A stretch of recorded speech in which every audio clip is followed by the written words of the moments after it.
Hey everyone, welcome back to the Nice Guys Show. I'm Phil Torcivia, and I'm here with my two best friends, Kathy McLaughlin and Dr. Michelle Wolford.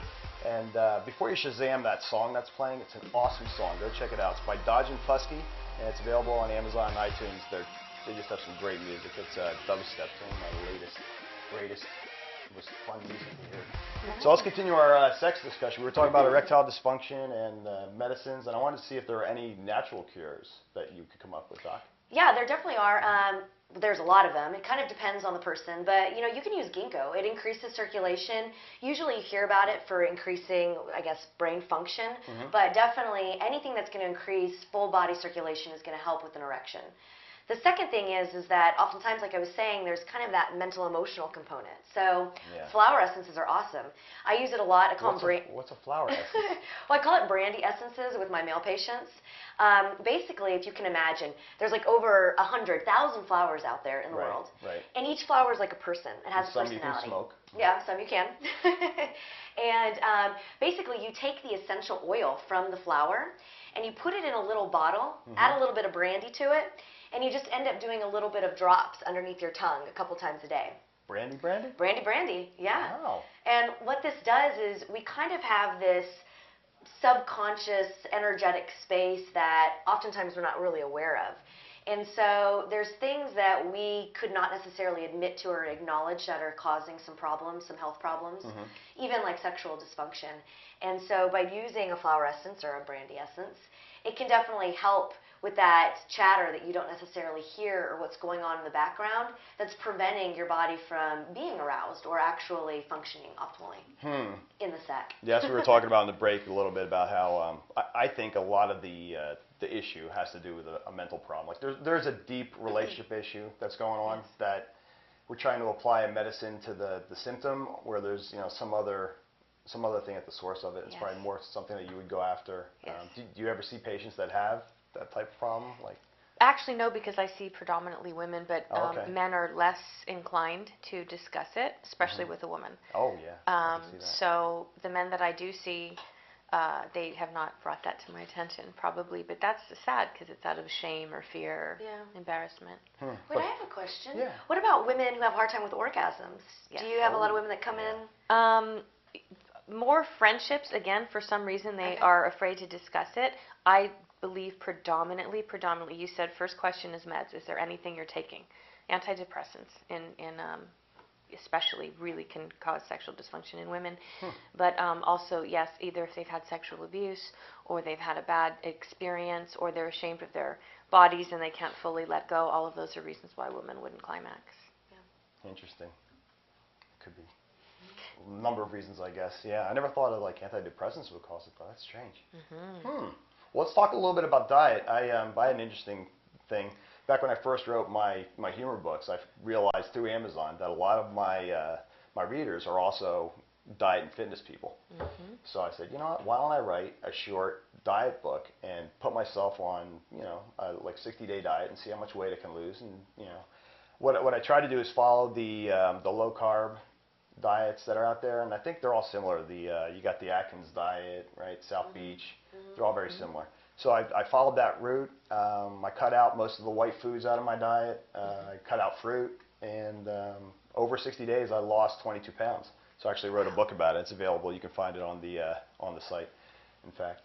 So one of the things that I'm always curious about is, I mentioned it before, gluten. What is the problem with gluten all of a sudden? Everyone is gluten intolerant. I go to menus have, this is gluten-free. I mean, what's going on with gluten?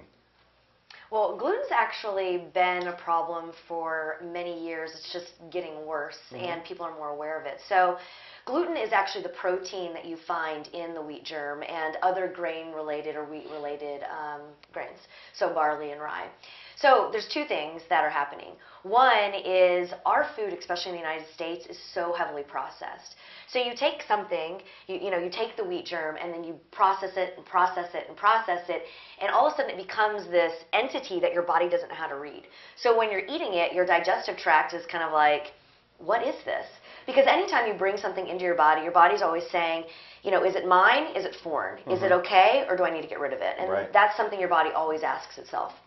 So the problem is that gluten is so heavily processed, or grains or any sort of carbohydrate-based really product now is so heavily processed that our body can't read it. The second thing is that with so much digestive dysfunction that's popping up, people just started studying the digestive tract and what are the foods we're putting in our body. And so what they're finding is that 2/3 of people are actually hypersensitive to gluten, and only about 1/3 truly have the allergy. Now, unfortunately, when you go in and get a biopsy of your GI tract, you could totally have full-blown celiac disease, for example, which is a gluten intolerance like to the max. Okay.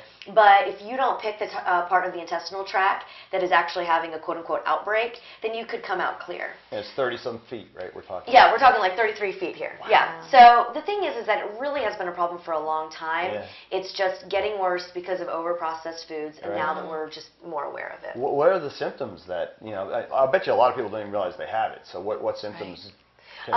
So usually it's people that break out with a little bit of redness, flushing after they eat or drink beer, gluten allergy. The little red bumps that people get behind their arms can be gluten related. Any sort of gas, bloating, fatigue, irregular menstrual cycles, muscle aches and pains. I mean, kind of the whole gamut of things. So I say take it out of your diet for a minimum of 6 weeks. It takes a minimum of 6 weeks to get that histamine response out of your tissues, and then add it back in and see how your body responds. How do you get it out of your diet, though? I mean, doesn't almost everything have gluten in it? Yeah, a lot of processed meats have gluten in it. Soy sauce has gluten in it? Yeah. Oh, I didn't know that. Yeah, I mean, you don't understand. In the United States, we're putting gluten in everything because it's a binder, it's a filler. Oh. Sometimes you can find it in like hamburgers and all that. In hamburgers, nutraceuticals, so your vitamins. Like again, soy sauce. It's actually on the sticky part that you lick on envelopes. Yeah. So, and then breads, pastas, etc. Wow. So I say just try to stay away from the grains. Get more into like beans. Rice is okay. What else? Quinoa is great. Millet, amaranth. Amaranth? Amaranth. It's a little grain. It kind of looks like a couscous, but it doesn't have any sort of gluten in it. Interesting. Yeah, go to Whole Foods, go to Jimbo's, get a little creative, and see what you can do. I'll try it. No, I felt a lot better when I did the 60 days, doing the low carb thing. I was shocked at how fast the weight just fell off of me. I wasn't obese. I felt like I was overweight but not obese. But still, it was amazing to see, to go from 194 to 172 in just 60 days. Pretty amazing. Yeah, I mean, it will improve your energy, your sleep, just your brain function, your mood. It really did. It was funny, too, because I played baseball, and then we started playing right after I lost all that weight. And the first time I had to run up the first base, I fell on my face because you basically have a new body that you have to get used to. And your muscles are used to carrying around a certain amount of weight, and all of a sudden you lose that weight. And it was just fascinating to me. Now, you're also a very healthy eater, right? Try. Except for chicken wings. I turned Kathy on to chicken wings. Because it's part of your diet. Yes. Well, kind of. So, I mean, what do you cook with when you're trying to be healthy? Like you use a lot of like coconut oils, oil. Coconut oil. Yeah, right? and olive oil. Huh. I love that. Yeah. So what's the benefit of coconut oil? Well, coconut oil actually, it can sustain its pure form at a higher temperature. So people that like to do a lot of baking or a lot of cooking where your foods are at higher temperatures, it doesn't break down the fat as well. So it makes it a healthier, unoxidized fat. And basically all that means is it keeps the fat healthy so that it's not creating free radicals in your body. Right. It's the best way to explain So there are good fats, right? Coconut, Yeah. avocado. Avocado's great fat. Olive oil, like Mediterranean olive oil, that's great fat, yeah. Virgin oil. Isn't coconut oil antifungal, antibacterial, and antiviral? Yes, it is. Okay. Yep, yeah. Wow, Yeah. good to know. And it helps with candida It does. What's candida? and a yeast overgrowth. Down there? Everywhere. Yeah, everywhere. You can get it on your skin. Skin, your digestive tract, women can have Yeast? it. Oh, so just guys get it too? Yes. Oh, yeah. Antibiotics cause like a yeast Well, overgrowth. how would a guy know if he has a yeast overgrowth? I'm afraid to ask. Typically there's It's uncensored, you Yeah, can say. no, it's cool. Typically there's a lot of itching. You can get some redness around like the penis or just even around the scrotum, and you can even sometimes get some funky discharge. Horrors. My goodness. All right, let's talk a little bit about workouts. I noticed there's all kind of new workouts coming out, and in a future show I'm going to have actually some of the fitness instructors here to show us some of the new things. the latest one I heard about is barre. Have you heard about this, barre fitness? Yeah, I've done it. You've I done love it? it. Yeah. What is it? Is it like ballet kind of thing? Or? So it's a mix of yoga, Pilates, and ballet. And so it gets all of those intrinsic muscles, kind of those smaller muscles. So you get that very long dancer look. Yeah. It's a good core workout. Oh, yeah. great core workout. Yeah. And then there's yoga, still really popular, right? What now, is Pilates similar to yoga? No, Pilates, I mean, there's mat Pilates, and then there's also like reformer Pilates, which again is, it's like lifting weights. I mean, you're not lifting weights. It's all about your body weight and resistance training. But yoga's more about movement and breath and the spiritual side of it. Okay. Whereas Pilates, even though it still incorporates a lot of the breath and the movement, you are doing a lot of resistant movement to build those intrinsic muscles, the smaller ones. Gotcha. Yeah, I tried yoga once because I heard it was a good place to meet women. And down dog. Yeah. Well, Is that one of the? No. No, I tried it once, and I tried it with my socks on. I got lectured for wearing socks, and I'm kind of like a germaphobe. I didn't want my bare feet around other people's bare feet on the mat. I don't know. I'm just weird like that, maybe. I've always said yoga when people come to me about, when I say, it's the body, mind, and spirit that needs to be addressed. And I always say that is the best thing in the world because it addresses all three. It's really a phenomenal art. And they have the hot one, right, too? It's like a sauna in there. Interesting. That might be fun. Try You can come with me. yoga. I go to Yoga Tropics. Can I hide in the back so no one can see me? Yeah. Yeah, we should all go together. Yeah. The guys aren't in there like topless, are they? Yeah, some. Oh, jeez. I'm furry, so I'm not going topless. I'm not waxing my damn chest. Not happening.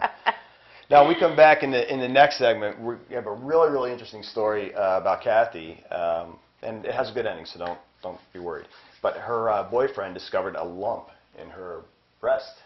It was like a little over a year ago, and she spent the last year going through treatment, and we got a good ending for this story coming up next segment.